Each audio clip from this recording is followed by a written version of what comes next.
What is up, everybody? Welcome to this week's show of the Chasing Daylight podcast. Have some fantastic news. Everybody's going to be able to hear Dan this week. Yeah. He's down here right now. So not in a power closet. Yeah, not in the bowels of the Thomas and Mack. Dan is going full steam ahead to make himself a viable contributor to the show. So Dan, let's let everybody hear you. How you doing? Doing good, fellas. Trying to meet up to the 21st century. Got me a new laptop. Got me some Wi-Fi in the house. Just got internet. We're getting there, fellas. Making strides. So you didn't have internet at your house before? Just did everything off the phone. He's gonna be like, I've got a much bigger screen, so if we could wrap this up, there's some shit I gotta do. Yeah, we're getting there. I'm gonna be a little busy tonight. Make sure you use a proxy server. So how's everybody doing on this hot ass Monday in August? It was warm today, yeah. Doing good. Dude, I've been driving around town for the last couple weeks and it hasn't been crazy. Today, car could not get cool. Mm-hmm. It was hot. And drove by Revere. I know overseating doesn't close for them for a couple weeks, but that golf course is closed. It's pretty brutal. Saw Julian's video and it's just ugh. Yeah, I took Trey to the airport this morning because he's flying back home to Jacksonville. I don't know if Trey's tuning in because he's had a pretty long day, I'm sure. But yeah, it's Darden educated us. It's not dormant, it's dead, but that's dirt. Mm-hmm. It's not grass. It not dormant like grass. Where you can dead grass, dormant grass, and it dirt. reminds me of the greens at Las Vegas Golf Center. Yeah, just dry, crusty. And yeah, but that's what they do out there. Yeah, and I said to this Trey, and he agreed 100%. Last year when they did this, Lexington came back better than ever. So it's sad, and it's hilarious because the Nextdoor app and all the community apps every year. What's going on with the golf course? Is it closing? What's going on? It's like, no, it's this time of the year where golf courses close. They just burn it out and it'll come back to life, you know? Yeah. Oh, hey, speaking of golf courses closing, let me see if I could bring this up. We got some new stuff that we're working on here that, we're trying to enhance the presentation for the viewers that are tuning in on YouTube. Thanks everybody who's out there who's doing that. Really appreciate it. But check this out. And if anybody cares to see the schedule of the overseating, here you go. This will be spreadsheet. Did you make that spreadsheet? No. I didn't. Okay. SNGA put that out. I thought it was hilarious because on Facebook everybody was commenting with the Aaron because they spelled error. It's Rati. But yeah, so that if you're watching on YouTube, you can pause this and check it out, and it gives you a good idea. A couple of people were commenting saying a few of the dates are off, but this will get you a general idea of what's taking place.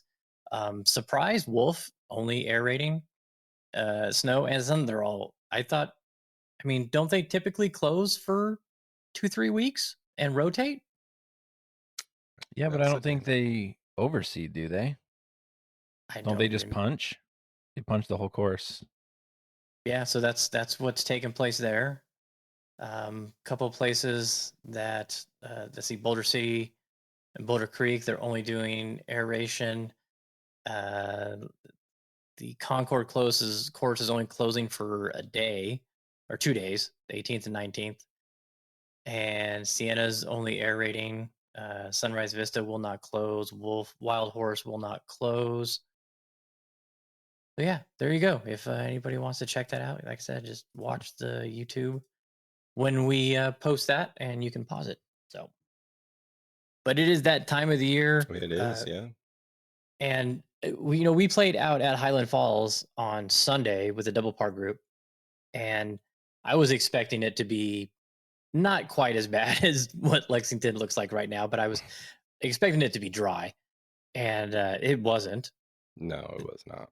I was telling Dan before you guys hopped on how brutal the rough was.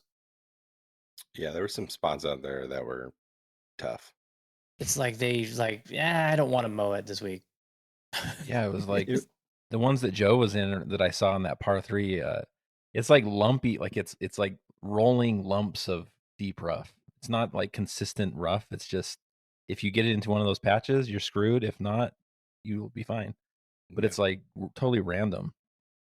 Yeah, it was like sprouts, like sprouted in certain places. Dude, it was just tough to get the club to go through and make contact. And I started actually chipping with my 54 instead of my 60, because normally around the greens I'll chip with the 60 unless it's like a long chip, then I'll go to the 54. But I started chipping with the 54 with everything just because it was easier to get it through and make contact. But man, I got off to an absolutely brutal start. Like bad. Like I was ready to go. You guys go ahead. I'll figure this out and catch up to you in a few holes, because it was so, embarrassing as hell. So embarrassing. Definitely hard to watch. Oh yeah, and I was hoping for not another club snap. So yeah, I was wondering which one was on the way. Yeah. Yeah. When I was telling Dad, I topped that little. I tried to get crafty and do a little chip snap hook around a tree because I had no options, and then I topped it and it goes into the rocks and I had to drop. I was like, oh my god! And then thin to bunker shot and thin to bunker shot and thin to bunker shot. It was tough. You spent a bit of time in the bunkers for sure.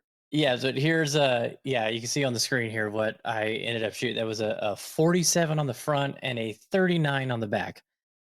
And that birdie on 18 was hilarious because I was off the green and I chipped, and it was in a little depression, and I was like, yeah, it's lift clean in place in the fairway, but it's not. Fuck it, let's just hit this. And I hit it, and it came out like an inch high, and then just rolled and dropped. I was like, yeah, that's golf. That is golf. When you don't care, it works out for you. Yeah. So when your mind's not in it, you're just cruising. Oh, that was channeling my inner Trey, where it's like, I don't have a putter. What? Let's just hit it, and everything. Hijack moment. Yeah, it was hijack. Yeah, totally. Yeah, I the first 2 holes, I was having a hard time realizing that it was just a game, because I thought for sure I'm being punked. Somebody's. Here's the thing: is it is just a game, but you're just playing very terribly at that game at that time. It was so bad. You're a terrible game player at that moment in time. Yeah. But the thing that I'm proud of myself is I did not snap a club. Well, I'm never going to live that down. Nope. But no, I did not snap a club. I stayed focused, stayed in it, ended up having a decent, back 9, and got a CTP on the 3rd hole, which was funny because I was still in like a mental just devastation at that point. And so won a little cash, played okay, and finished the day. Hey, and thank you for lunch. I don't know if I said thank you, so thank you for lunch. Yeah, thank you. You're welcome. Thank the VGN for that. Business meeting. We did have a business meeting. It was a board business meeting. Clearly, it had a lot of things to discuss. So yeah, a lot of IJAG moments. Okay, hey, before we get into the Tour Championship, let's do this with Matty G. What's up, guys? Mac on Tark back again with another weekend weather report. Looking forward to the weekend. We do have a chance for some showers, mainly going to be Thursday and Friday of this week.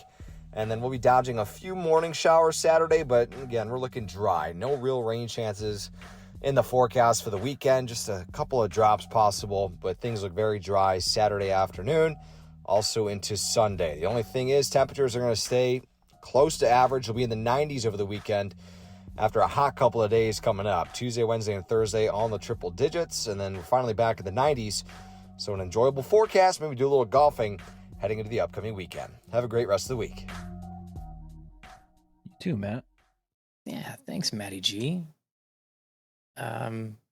He's got some news. I don't know if it's public, so I won't say it yet. But as soon as I get the all clear, I'll be chatting about that. So, Ooh, and then suspense. dun, dun, dun, dun, dun, dun, dun.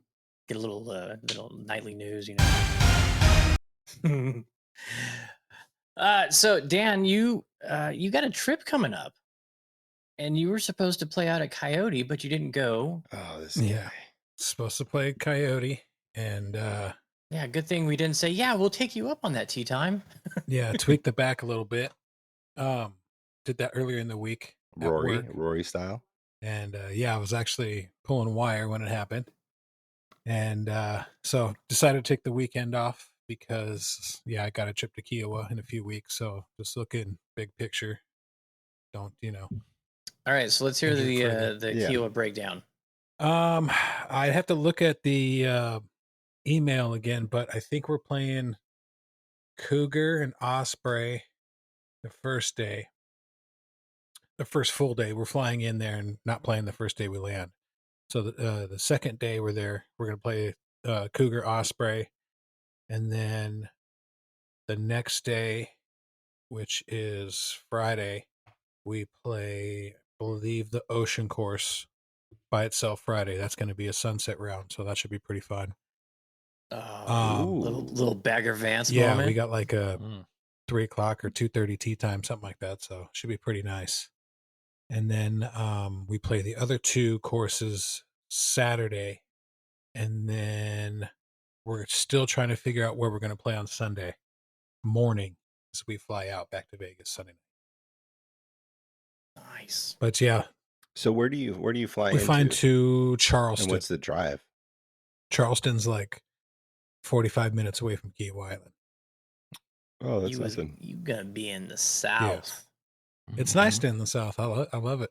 Been to Georgia, North Carolina, now doing South Carolina. Nice. People are so friendly. Yeah, it's a great place for golf. Is it your first time playing in South Carolina? Yes, will be my first time in South Carolina. Cool. Weather's supposed to be really nice too. I've already been looking ahead. Can't wait for that. Man, you got most of the South knocked off. Got most of the good spots. Have you been to Florida? You played any in Florida? Nope. Oh, I thought you had. Okay. Florida golf is a little different. Yeah, that's what I'm hearing. Little different. I'm thinking Citrus Farms is going to have to be checked off when that's open, absolutely, for sure. Absolutely. We have to get to, hopefully we have to get to hopefully not during the Streamsong trip. Yeah, we could find another trailer off the highway Airbnb. Oh yeah, I'll find you one. Yeah, Dan will find you one. Yeah, because there's nothing around Streamsong. But actually, you know what? That's one that we might want to stay at the resort because But it's not too far away from like civilization. It's like 45, 50 minutes. It's not that bad. No, it's not terrible. Like my wife's aunt and uncle live 45 minutes away in Haines City. So, and also over there, like right next to them, 10, 15 minutes away is Southern Dunes, which I've heard is pretty sick too. Southern Dunes. Southern Dunes. Where's that at? It's in, it's just, what is that? East? I don't know. It's close to Haines City, Florida. So is it like I was supposed to play that when I was out there last time, but we ended up going to play the plantation course in Tampa, north of Tampa. Yeah. With Ryan and Kev. Nice. Southern Dunes. Yeah. Speaking of Ryan, Kev, are they going to the Goat Hill thing? Ryan is. I don't think Kev is. I know the golf bench is coming. I think Mitchell LV, who I met or not LV, Mitchell. I met him when we were out at Sweetens. But yeah, I'm excited to get to the goat again because I haven't been there in 4 years, something like that. Oh, it hasn't been that long. And well, I only started playing golf 5 years ago, so Yeah, didn't you just go like last summer? we went when Theo was like 6 or 7 months old. So he's 3.5 now almost. So Mm. it was a while ago. Yeah, they made some First changes. first golf course he's ever been on. Yeah, but because you played San Clemente that trip, didn't you? I did, yeah. Yeah. And Goat Hill was an unexpected get. So I'm excited because they've done some work on some of the greens complexes. They've added some bunkers. I didn't get to play number 10 when I was there, which looked like a really fun hole because they were like resodding the entire fairway. So it played as like an 80-yard shot. Excited to play that. They got the Foresight range out there now. And so yeah, me and Trey are driving out there. And staying at a house with 4 other dudes, one of them being Ryan and the golf bench. I can't remember the other guys' names, but I'm looking forward to it. I've wanted to go to this event for a long time, and it was held at Sweetens. So obviously San Diego is Oceanside is very easy to get to compared to Tennessee. So Yeah, just I said, screw it, let's just go. a little closer. Julian was supposed to go, and I guess he can't make it. So I figured I'd be a good friend and just jump in a car with Trey and go play some golf, Nice. When is it, Joe? Nice. It is September 23rd and 24th, I Nice. believe. Are you going to play anywhere else? You said you might play. Yeah, so we're leaving Coronado, that Friday morning. I think it's the 22nd. I would love to get Trey to get out to San Clemente or even Balboa or Coronado, which I haven't played either of those, but San Clemente is super sick. So we'll see. I don't know. It's going to be fun. It's a 36-hole tournament on Saturday, and then Sunday it's just like a free for all, like just enjoy yourself kind of situation. So it's gonna be. I think it's going to be a really good time. I wasn't going to do it, but then I was like, I'm probably going to be upset if I had the opportunity and I didn't go. So it's going to be fun. Nice. Yeah. And plus, I mean, it's a golf trip. Yep. So Yeah, I'll be in Boise that weekend. yeah, you're going to go play Coeur d'Alene and Circling Raven or what? Well, yeah, Coeur d'Alene's like 8 hours away from there, so no, I would never go to Boise to play Coeur d'Alene. I would go to Spokane to play Coeur d'Alene or Coeur d'Alene to play Coeur d'Alene. Gamble Sands, a little Gamble Sands action. Hey. Oh, that's even further. You could play Good Wine Lord. Valley. I think that's in Oregon, though. No, or actually, Washington. my mom's 75th birthday, so I'm going up to spend some time with her for that. Nice. And but I may, hey mom, I'm gonna borrow the car for a couple hours and head north up to Cascade Lake because Tamarack, Dustin Simmons, friend of mine who's the head pro out there. I don't know if you guys are aware of that place. It's a Robert Trent Jones designed golf course that's on Cascade Lake that I got to play 3 or 4 times when we used to go up there a lot. And unbelievable golf course. It's at 6,500 or 7,000 feet, so the ball just flies forever. You got this amazing backdrop of the lake. There's bald eagles and osprey everywhere, and deer, and I mean it's just an incredible place to play golf. But they got hit really hard with the recession because Tamarack was supposed to turn into like the next Vail and the next Whistler. It was supposed to be just this epic ski resort and mountain biking and hiking in the summertime, and like all the structures are there. It looks like they're getting ready to build an Olympic village, and then it's just gutted. There's nothing. It's all empty buildings. And then the golf course lost a lot of its funding, and it actually shut down for, gosh, I think it's maybe been 5 years now. But it's back. They redesigned some of the holes. The putting green is open. They're having putting events socially there on the weekend. And so I may head up there and check it out and see. So I don't know. It's like an hour and a half drive north of Boise. So, but definitely worth checking out. And I haven't seen Dustin in a long time, so that would be fun. Oh yeah, very nice. Okay, so you guys ready to get into the Tour Championship? Yeah, let's go. All right. So the first thing that I want to say, I was shocked to find out that they are redoing East Lake. Yeah. We, in our little group chat, talked about this, and they talked about it like late in the broadcast. It's like as Hovland's hitting his approach shot on 18, they're like, and this will be different next year. And it's like, what? Yeah, I had no idea. Why are you waiting until Sunday with 30 minutes left in the broadcast to talk about this? So, we're finding everything. And I mean, they are redoing the golf course. Yeah, I only read Changing like half of bunkers. that article. Yeah, it's incredible. They're changing tee boxes where they have room to add length. They're going to. They're not sure if it's going to keep the same configuration, but they're changing bunkers. It's going to look a lot like Oak Hill with the rolling grass coming over the top of the bunkers. They have aerial footage from what is it? The 40s? Yeah, something like that. The 40s or the 20s. Is that what or that something. said? It was a while ago, and they're going to try and bring it back to the era when Bobby Jones was, hanging out Bobby there and playing Johnson. golf. So a lot of the Donald Ross stuff, they're gonna, because when they had the Ryder Cup there, it went through some changes, and so they're going to go back to a lot of the Donald Ross style that it was designed. They said it's going to be a much harder golf course, which yay. I want to see these guys. I don't want to see them struggle, but I want to see the best players, the best Excel. 30 players of the PGA Tour have a challenge. Yeah, totally. It wouldn't be great for them to come play TBC Summerlin.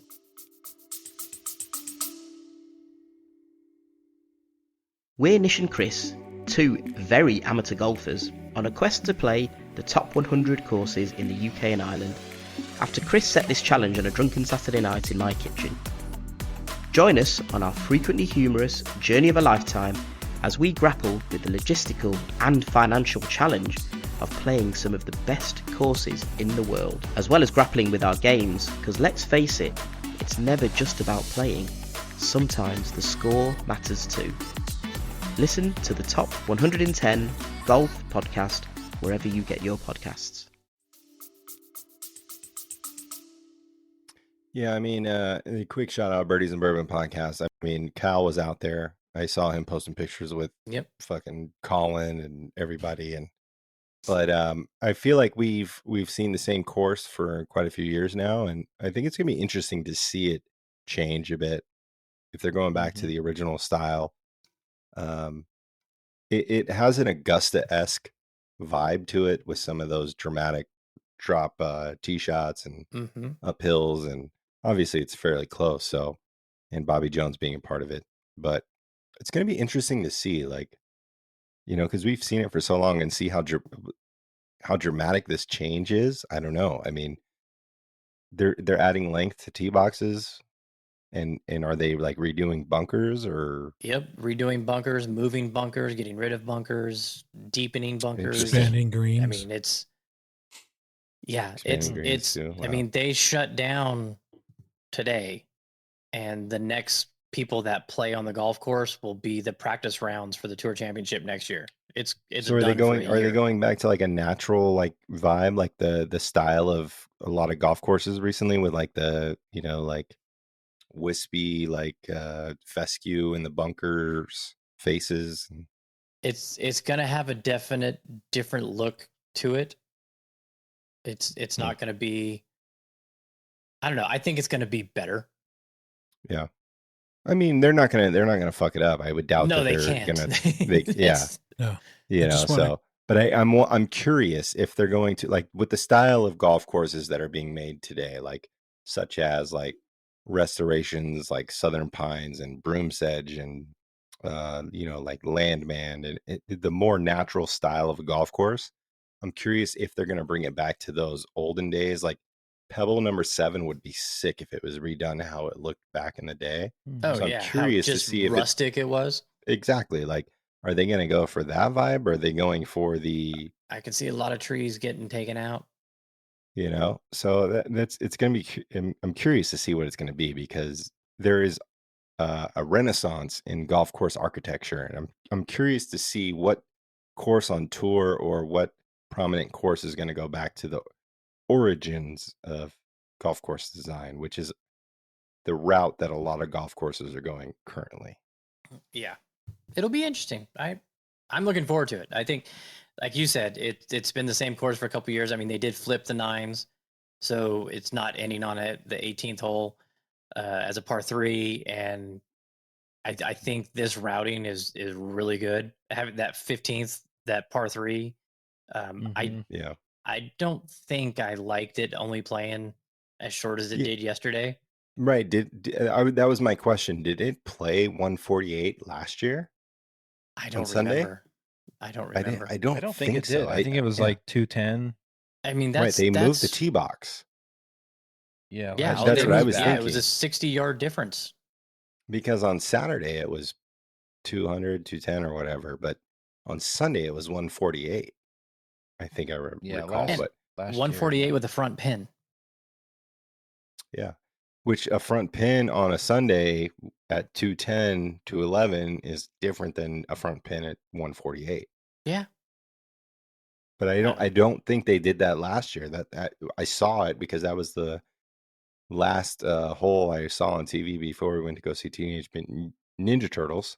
Oh, how was that, by the way? It was pretty good. Not bad.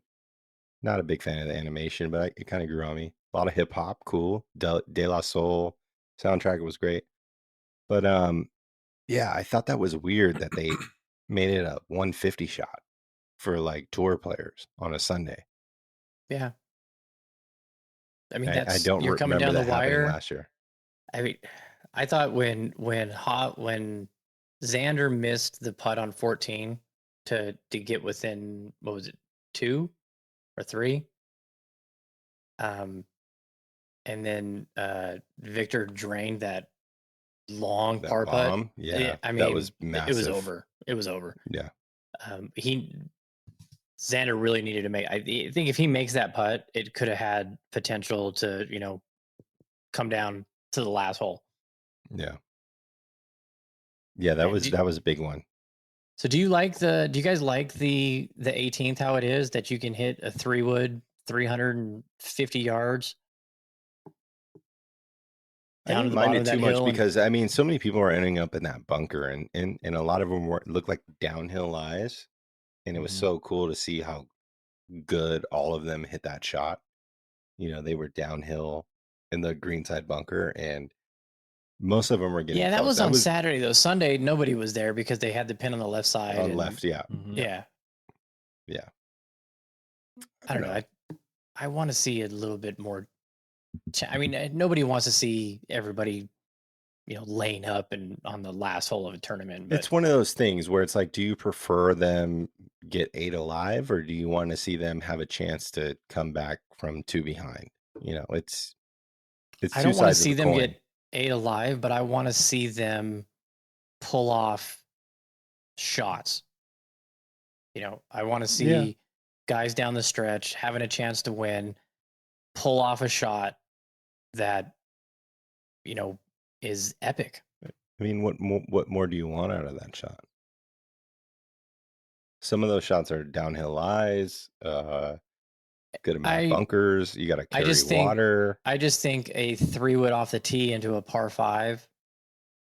It does. Yeah, it does. I mean, yeah, it does. It does run away quite a bit. So I do. Yeah, I get that.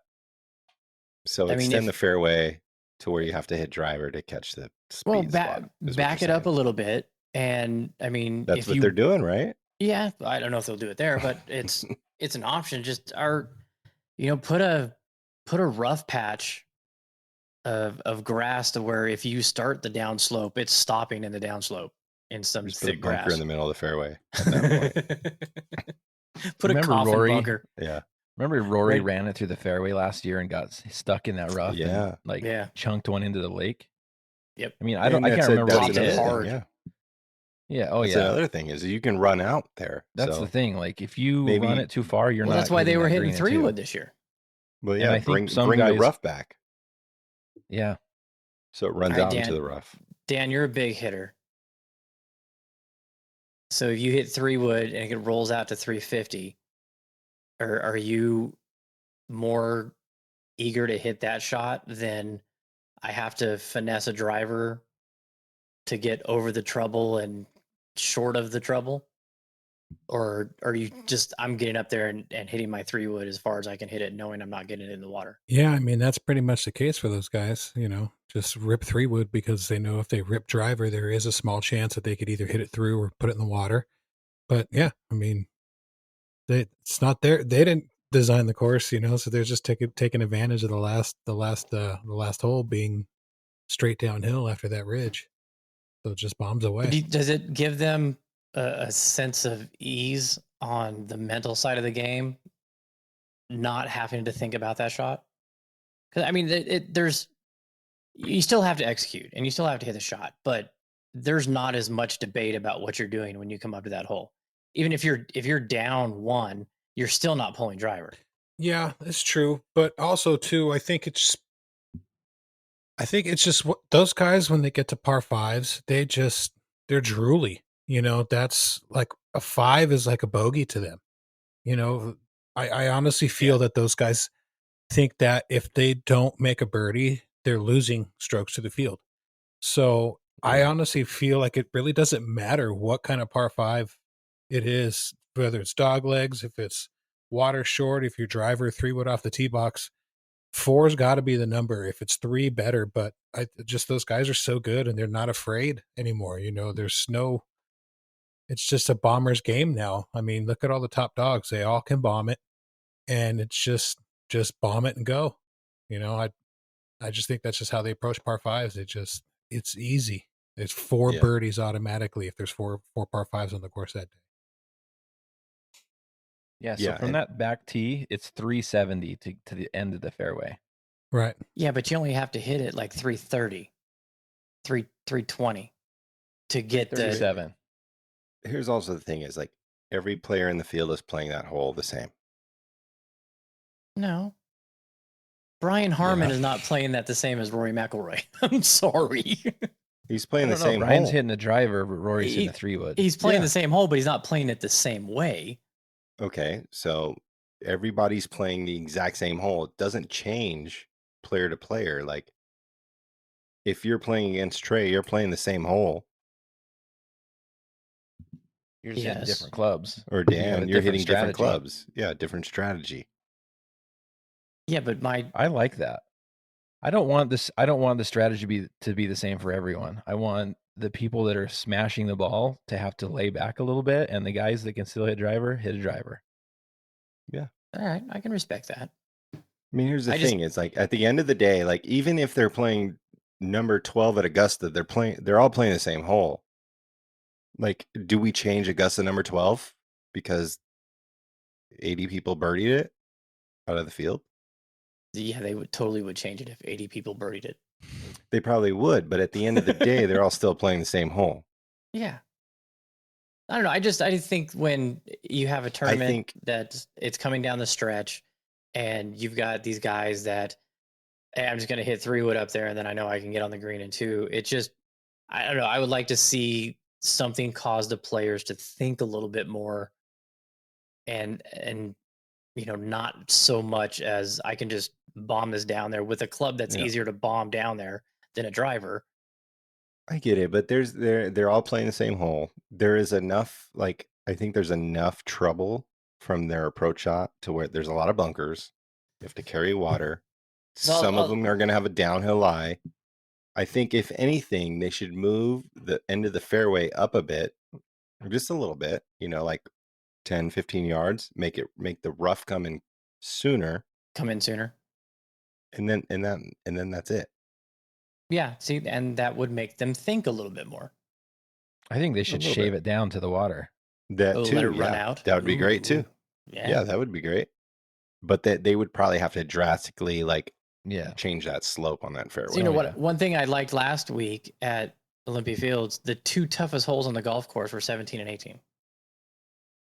And that is a nice way to end a tournament. When you got the 2 toughest holes that have played all week as your last 2 holes, that made that shot that Hovland hit into 18 even that much more incredible, because, you know, this is what the hardest holes on the golf course all week, and he just fucking lit it up. Made it a little bit more wow, in my opinion. I think this is the thing. It's like, do you want to see it scoreable at the end or more difficult at the end? Because 18 is a very scoreable hole. I want to see the guys have to hit shots when they have to. So you want to make it more difficult? Not necessarily more difficult, just under pressure in a situation, have a setting to where a skilled shot is required in order for you to, you know, bring it home or challenge the leader. Well, they have to hit a cut into 18, right? I mean, for the most part, because that fairway is left to right. It all depends where the flag is, and yeah. So like 18 at Pebble, you have to hit a draw. So you want the shot to be a forced shape. No, I want it to be a challenge. It doesn't matter if it's a forced shape. So you want to see it harder. So you want to see it harder. I want it to be a challenge. Yeah. So harder. It doesn't necessarily have to be hard. It just has to be. But a challenge is harder. If there's a challenge in front of you, it's difficult. No, some guys would like Tiger. He's not going to shy away from it. It's a challenge. Okay, let's go. You know, but it's his, you know, way of just taking those moments and pulling off those incredible shots when he had to, or, you know, was just blowing away the field by hitting shots because those were needed at that time. I just don't think a 3-wood off the tee on a par 5 to a green that you can 2-putt and birdie, and it's just seems a little. So you want to see 3-woods get stuck at the top of the hill, basically. Yeah, I want to see a 3-wood that doesn't make it running down to the bottom, and I want to see a driver that carries it and has a potential to get into the water if it's not hit right. I get it. So you want, I get it. It's the age-old question. Do you want a finisher where it's scoreable, or do you want a finisher where it's more difficult? No, that's what it comes down to. I want the skills of the player to shine in the situation. They're all skilled. They can hit any shot that they want to at any time. Now, they might not do it all the time. That's true. I think the way the hole is set up is perfect for displaying their skills. Exactly. I think they could not change that hole, and it's perfect. Yeah, I don't know. I'm not I think it could be better. I think it comes. I literally think it comes down to: are you a viewer or a fan of finishing holes where someone can come from behind, or where someone can just destruct? You know, like the 18th of the Arnold Palmer. You know, they changed that, brought in the rough a little bit more out from the water, to where if you hit your driver too far, you're in that rough. And so a lot of guys were going back to 3-wood, and then they have this really long approach shot into an incredibly tough green. And it made those guys think, and that's what I want. And so the guys that hit the right shot and are in the right spot have the opportunity to hit the killer approach shot and make a name for themselves. And I don't see that happening at East Lake in its current configuration. Yeah, but still, you can still stuff it to a foot at East Lake on 18. And most people don't. When's the last time you've seen something stuffed at East Lake 18 to a foot? I don't know. Right. No idea. Dan, what do you think? Well, are we just talking about 18? Or 18 or finishing holes? I mean, it's. I don't know. I mean, it all depends on the venue. You know, I mean, unfortunately, the way that course built its 18th hole, that the fairway's on the downslope, and no matter what you hit, driver 3-wood is going to roll way down there. You look at another hole like we'll say like 18 at Riviera. an uphill, slightly dogleg, really narrow. That's just what was given in that part of land. So I think a lot of it comes up to course design, and maybe that's why they're making the changes. Maybe they're tired of seeing, these guys shoot 20 under every time. And yeah, I mean, I don't know. It just you kind of give what the land takes, or take what the land gives. You know what I mean? It's a good point. What are you looking up, Jeremy? I'm looking at the stats on Sunday on hole 18 at East Lake. Hey, Okay. yeah. Let's hear Nice. it. Here we go. Well, let me see if I can find. I PGA will Tour's say got this though, broken Joe, down, to like- your statement a few minutes ago about some of these course designs and course renovations going back to the old school, having the old natural look and stuff. I'm a big fan of that. I think, after too. the Southern Pines, after we played that, that course was amazing. And then just the way Bandon looks, the way they redesigned the Lido, like they're designing these new, really great courses to have an either old or natural look. And it's being proven that it's a success, because I mean, all these new courses that are coming out are already hitting the top 100 lists, and they're only a few years old, less than 10 years old. So Yeah. I think this new wave, this design of going old and natural, I love it, and I hope it continues. I think Yeah. when they redid Pinehurst number 2 and brought it back to its original configuration, everybody went, "That's pretty badass." Yeah, and I agree. If I doubt they would do it because it's such a huge resort now, but if they could restore Pebble to look like Pebble did 100 years ago, oh man, holy crap, dude, it was nasty. Holy crap, it was nasty looking.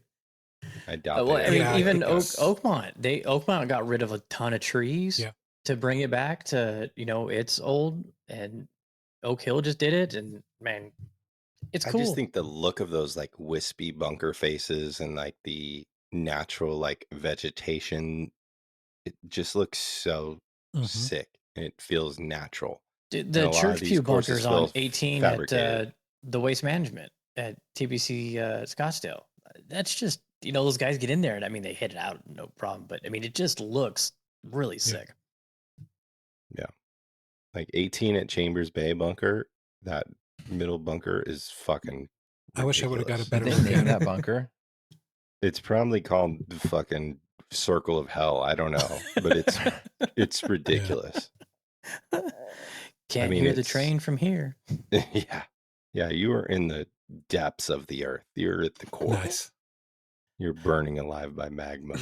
Let's give some love to some of the guys on YouTube right now. Beds is here. Steven Jackson's here. Fernando's here. Yeah, thanks guys for tuning in. We really appreciate it. Thank you. So really quick on 18 East Lake, really quick, just to end that little conversation. Yeah. So of the 2 par 5s at East Lake, it played the easiest out of the 2. 20 birdies on Sunday, 6 pars, 2 bogeys, and 2 eagles. Hole number 6, 16 birdies. I mean, they're really close, but yeah, it is also 50 yards longer than hole 6. But I mean, the drives were much longer on 18, of course, because there's so much rollout. But yeah, I mean, it's generally the easier hole across all 4 rounds every year. Easier par 5 at least. Yeah, I just think it's exciting to see, like, if someone's 2 back on a Sunday, to have that shot, or like it's vice versa, right? So if there's someone you're rooting for that's 2 back, you're excited to see them come up to 18. If there's someone that's ahead by 2 coming up to 18 and it's more difficult, you're excited that the player you want to win only has to see the field come behind 18 if it's more difficult.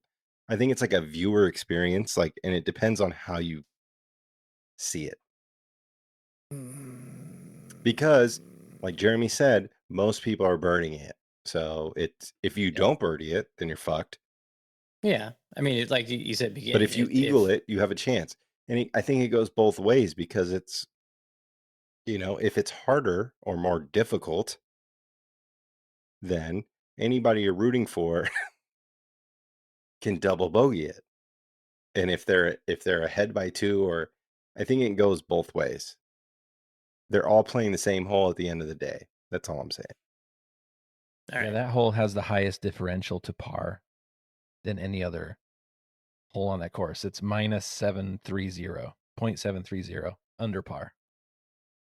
So it's almost a full stroke under par average. Is that a good closing hole in your opinion? I think it is because I think a hole like that makes it harder to make up ground. But it's a difficult hole. Strategy wise, you've got to lay it back a little bit, or otherwise you're probably going to be one of those bogeys. See, and so this is how my mind sees it. If those 20 birdies were pars and you had 26 pars, 2 eagles, 2 bogeys, then in order for you to make up ground, you have to hit an incredible shot. And that's what I think that last hole needs to be. It needs to challenge the guys that need to step up to challenge the leaders and hit something, that's nobody's going to remember the putt that Hovland made, because it was a simple hole for him. It wasn't incredible. Here's the thing, though. At the end of the day, most of these holes I'm out there beep you every time you say that from now on. I said that one time. You sound like a politician. The truth of the matter is the truth of the matter is all of these players are highly skilled. These guys are highly skilled. All of them can hit any shot in the world. Now, do they execute it? Some of those guys on 18 could just fucking pull hook it or fade it off into the side. I mean, most of these guys can hit a fairway. Some of them did. Rahm did. Exactly. He was way left. Yeah, and he's what? Number 3 in the world? 4 in the world? 2. I thought it was Scheffler Holly, but anyway. Well, it might be now. I haven't looked at the OWGR after yesterday. Yeah. The fact of the matter is, and at the end of the day, they're all playing the same hole. Joe, PGA commissioner. And at the end of the day, it doesn't really matter if they're playing the same golf hole. That sounds like a live statement. No. At the end of the day, if we all finish, some guys don't. Who cares? Well, that would be a bust. All right, so congrats to Hovland, $18 million winner. Yes, yeah, he's won a lot of money the last 2 weeks. 25 years old. Yeah, he won $33 million this year, 24 of which he won in a 7-day span. I was thinking about taking a flight to Stillwater, Oklahoma, and just like hanging out at the fucking Piggly Wiggly and trying to see if I can catch him to be like, you need your house cleaned or something. So I haven't looked at the schedule. What's the next golf? Is the Ryder Cup the next golf event, or do we have anything in between? I don't know. When does the fall season start? The 40 net starts September 14th through 17th. Before Ryder? Yeah, 2 weeks before Ryder. Well, most of the guys in the Ryder Cup aren't going to be playing in that, so. Well, Homa's going to play that, I'm sure. Yeah, for sure. Maybe a warm up in Napa. I don't know. If I was those guys, I would get my ass to Europe immediately. Yeah. And before you know it, it's going to be October. Shriners. We got. Yes, Anderson I know. Farms, I reached out to Patrick Lindsay today to see if we can get him back on the show, talk about some of the changes, see how excited they are about the FedEx Fall. What's it called? What's the viewing area? The Hill. The Hill. They have something new now called Club 360. It looks like they added a second deck to the Hill. So way up top, you'll be able to see approaches into 18, 17, 17 tee shot and the approach into 18, which would be amazing to see. So curious about that. So hopefully we'll have him on here shortly talking about that. Oh, and real quick before I get into our picks contest, if you guys did not or have not listened to the Brad Thompson interview, I highly suggest just go back one episode. An awesome dude, born and raised local. So, we had the high school, what high school you went to conversation. And he is working out of Elevate, which my dumbass thought they only had a facility on the west side of town. But there's one right here in Henderson. Right next to your house. Yeah. I sent him a message. I go, I'm such a dumbass. I said, you're 5-10 minutes away from me. That's where I met him when I dropped his shirt off. It was right there. Yeah. So tomorrow I have my first session with him. So interesting to see what happens with that. I may not be moving tomorrow night. I may have to call the wife and say, come get me. No, I don't know what we're going to do. But yeah, going to have my first session with him and see how things go and see if we can put together a plan for me. I'm half a pound away from being under 200 pounds. So I'm so excited about that. Let's go get some schlotchkis and celebrate. God damn, that sounds good.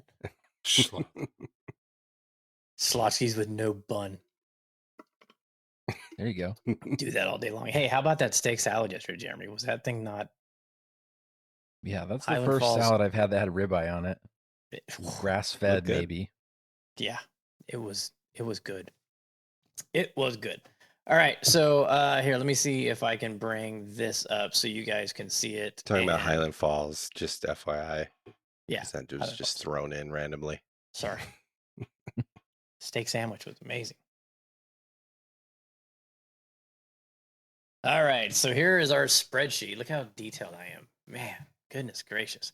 So this guy's got a lot of time on his hands.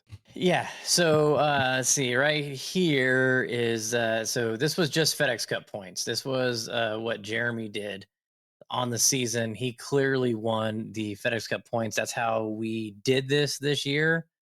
And so congrats to you for that. But I went a little bit further. I went back and added in all the winnings for each player because I think next year, and we'll discuss this, and now we got a fourth player to make it even more interesting. This was the earnings on the regular season right here. So Jeremy won that also. I came in second. Joe finished third. But then the final with that $18 million haul that Hovland had. Yeah, which I called. Yeah, and little Joe Stradamus. Yeah, that's right. Yeah.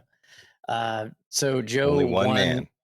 Joe won the money, beat me by $17 million. Yes, sir. Ironic. And Jeremy finished second. Joe finished first. So Jeremy, FedEx Cup points winner. Jeremy, regular season money winner. Joe, playoff total money winner. And then over here, I've got, because they did not add in the money in the one and done, I went through and just to see what it would have been. So this was Cal before. This is what he got.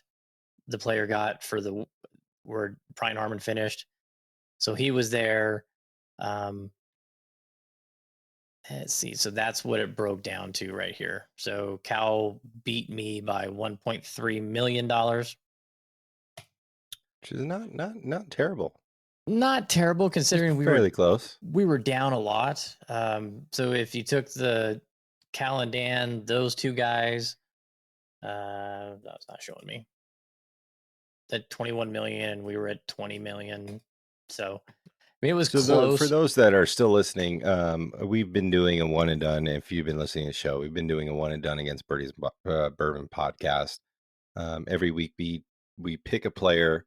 You can only use them one time, and I think for the next season, we're going to try and get our listeners involved. So yeah, I want to get a bunch of people involved in this. Yeah, let's all get involved. If you're listening and you want to sign up, hit up DM Chasing Daylight podcast or me or Jeremy or Dan or whoever, because we want to grow it into something else, and we're gonna have to all get on a podcast at some point soon.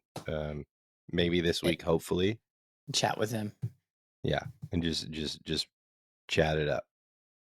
And we also have to buy a fucking bottle of bourbon for them. So yeah, which I'm kind of glad I didn't win because I'm not drinking right now. So yeah, you could hang it on your shelf and just like that's trophy. true.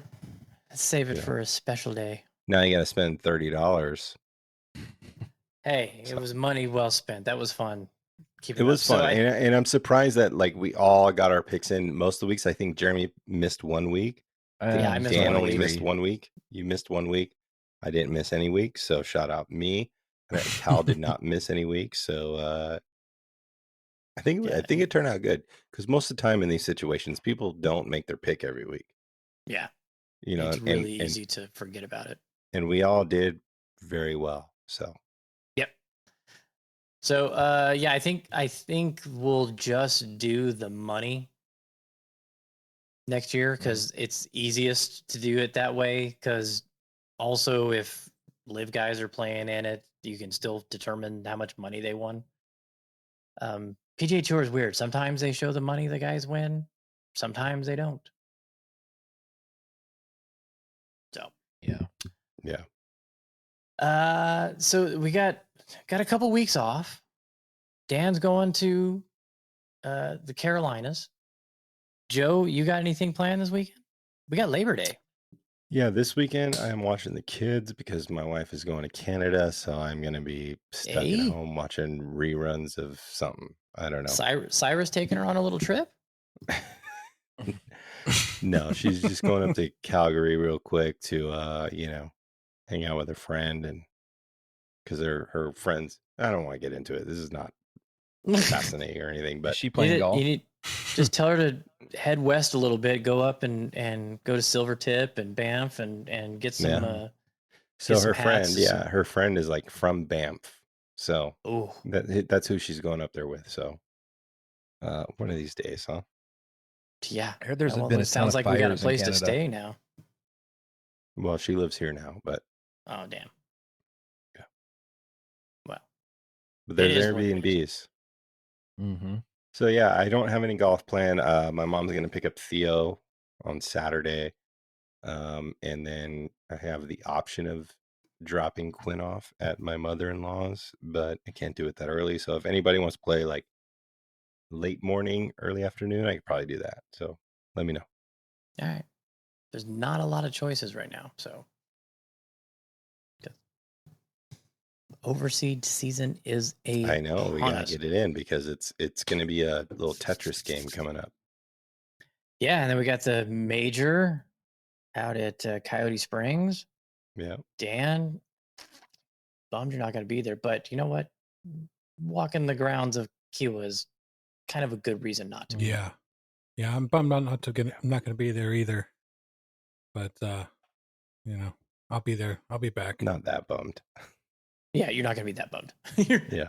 I seriously doubt you're not going to be walking around going, "Fuck, I could be a Coyote right now." Walking the hallowed grounds of the oldest major winner in the world. I mean, yeah, that part, but I'm also not going to be, winning the potential amount of money I could over at Kiawah as compared to Coyote Springs. So that's just true. Put some turmeric and MCT oil in your coffee. You'll be good.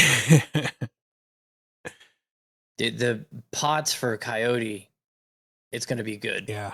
It's going to be good. I'm so looking forward to that one. It's going to be a good time. So, let's see, anything else going on? Oh, here, I'll tease this because our friend Adam talks shit about one of my favorite segments we've ever done on the show. This is coming back next week. The return of Look at This Instagram. So, we've got some new tech to where we can share our screens and hit everybody up with the Instagram accounts that we like and share. And we're going to bring it back just to spite Adam so he can hear our Nickelback parody song. But yeah, I loved that segment. It was fun. It was great. It's a good segment, yeah. I loved finding new accounts for people to check out, and Instagram has changed. It's a crazy world of social media out there, but thanks for everybody that has subscribed to the YouTube channel. You can see what we're going to be doing with this is what we did last week. So this live episode, this is when you'll be able to see this. I won't post this again until after the edited version goes up. So if you want to watch the outtakes and any of our screw ups or whatever that don't make the highly professionally edited version, this will be there. I have a couple different playlists.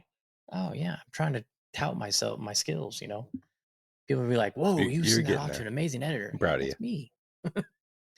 But no, I'm figuring out a little bit better way to do this. You can see in last week's episode and with the interview with Brad, it flows a little bit better, a little bit more enjoyable to watch. If you're into watching those, got some new stuff coming to the shorts. I'm going to chat with these guys about it later, but think about doing some segments where, we run through some things about Vegas golf that maybe not everybody knows. And we can even, tackle some of the stuff up north in St. George and maybe answer some questions to some people that have questions. So going to be run over some things like the best outdoor practice areas, the best indoor practice areas, the best golf shops, best food after a round, just things that, maybe you might be interested in that. Oh shit, I haven't checked that place out. They have an amazing steak salad. Maybe I'll check it out. Stuff like that for the people. So if you have any questions that you're dying to know about us, about Vegas golf, Dan's bogey-free 62 round, leave a comment here on YouTube. Babe, whatever. What's that? The Babe. What? The Babe? Did that happen at the Babe? Oh no, that happened at Bear's Best. Oh. Yeah. Well, if you want to know about the Babe, you can ask Dan that as well. Babe and the Ike. Yep. Dan's got a plethora of stories. So. And before you're signing us off, right? I feel like you're leading up to this the cliff. So Zach's supposed to make his announcements tomorrow. Oh, is the Ryder Cup? Did you not see the? Well, doesn't he pick 4 and then 2? Is it 4 and 2, or is he doing all 6 tomorrow? There was a story that an insider heard that he's picking JT and Ricky. Did you not see that?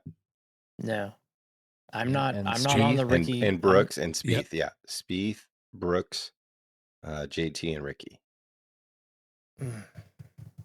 I think not having Keegan there is a mistake, but he still has 2 more. That's 10. There's 2 more. Yeah, there's 2 more. Colin and Keegan. Yeah, that was just the insider story that I saw on Instagram today. So, will Scheffler get his putting fixed by Paris? No, he's gonna putt like trash. Does it that's matter? On repeat. Yeah, he's. He needs to call me. So you have to figure that out. Yeah, he needs to call you. Call Jeremy. Yeah. No. He doesn't need to call me. That's for damn sure. I would not. I'm not. I'd be telling him just get 10 putters and play a different one each round. Yeah. Until Scotty, you find one that you like. If anybody knows Scotty Scheffler, just hit us up. We can connect you with Jeremy because he's a damn good putter. Yeah, and he'll fix your woes. You're good. I'm a pretty good putter. I'm a damn good putter. I haven't heard that for so long. I think Scotty just needs to get a little bit of soul golf in his life. I really think that's the key. I think if Scotty takes a trip to Bandon, he'll probably be all right. Yeah, or has one planned, because I feel like ever since I've committed to fix your putting. No, but I'm just saying, like, you go. No, that's not where you go to fix your putting, but that's where you go to find yourself. Fix your mind. Yeah. I can't wait. I might become Buddhist, and you're gonna see a totally different Jeremy. Jeremy's gonna call his wife and is like, Honey, I ain't never coming home. I bought a house. I bought a home. house. We are now remote from Bandon. Hey, you know what? I mentioned that kind of an idea that Joe had brought up about something up there. Yeah. She was like, let's do it. Dude, Katie's down Ooh. too. Yeah. Uh-oh. Do we get a discount for being Bandon residents? Yes, we do. Yes, You you do. It's like 40% off or something. Chasing Bandon Daylight. Chasing Ban Diego, new podcast coming soon. Ban Diego. All right, so yeah, we got next week should be interesting because there ain't shit going on. Jeremy, you got any golf lined up? I don't have anything planned. I was just thinking about that. I don't know who I'm going to play with, but I need to. It's a 3-day weekend, and I may just take a week off and just search for my soul. That's not happening. That's an option. You just search for the middle of the face. Yeah, well, God, did you see that? How bad I towed that shot? The one that SNGA reposted? Yeah. God. That hit a 16th of a groove. Oh, that was good. Oh, here, I'll show it to you, Joe. I got it right here. It's hilarious. Hey, maybe next week we just try and get Cal and Dan on. That could be good.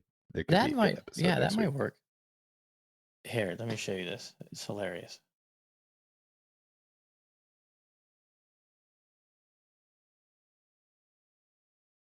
Riveting. Ready? Watch how much of the toe this hits. Look at that. Yeah. Oh, there it is. Wow. I mean, do you know how hard that is to do, to hit a ball that far with no grooves? I'm familiar with that part of the face. But just the smooth side of the face. The swing it's getting there. What a view, though. I mean, what a view. You're probably enjoying yourself at that moment, you know? Well, no, because it was left, and I was like, fuck, I've been in that shit all goddamn day long. See, that's where you're wrong. You just got to enjoy it. It's just a game. Oh, I had fun. I mean, I hit a great chip shot and just, missed a putt, but hey, I won a CTP. I was happy. I hadn't hit a green on a par 3 in like 3 rounds, so it was. No, I hit the one at Rio. I hit 6 at Rio, but I did 3 putt at. So, all right, Joe. I think that's all we got this week. Again, please, I want to thank Brad Thompson for that interview. Go back and check that one out. He's a great guy, and he's doing some really good things. And I'll be updating what took place yesterday or tomorrow on the right here, My So-Called Golf Life. So check that out. Hey, did you see that I'm up to almost 95,000 views on that shank video that my kid getting in my head? It was good. That was hilarious. Good. Yeah, it was good. All right, Joe, that's it. Bring it home. All right, we have reached the end of the PGA Tour Season Tour Championship. You got the victor himself, Mr. Victor Hovland. I called it, just so you know. If you don't know that, then go listen to last week's episode. But I did call it. And thanks for tuning in all season. Thanks for tuning in all season. We're not going anywhere. We'll be back next week. Hopefully, we can get Cal and Dan on, talk about one and done, and get you guys involved at some point. But we're on YouTube now. If you didn't know this and you're listening in your car, go subscribe. Matt's posting shorts like almost every day, which is great. And we're here every single week for you. We're not going anywhere. We're going to do this regardless if we're not recording it, because these are the homies and we talk golf all the fucking time. And Dan's going to Kiawah. I can't wait to hear about that. I'm going to San Diego. Dan, thanks for stepping up and really, showing your dedication to the show, getting some new gear. We can see you, we can hear you. It's nice. Yeah, trying. Yeah, and we got a 4th now. So We're playing all season, booking tee times. Thanks for tuning in. Tell your friends, tell your homies, tell your girlfriends, tell your wives, whoever's going to listen to podcasts in their car or watch on YouTube. And we'll see you next week. Later.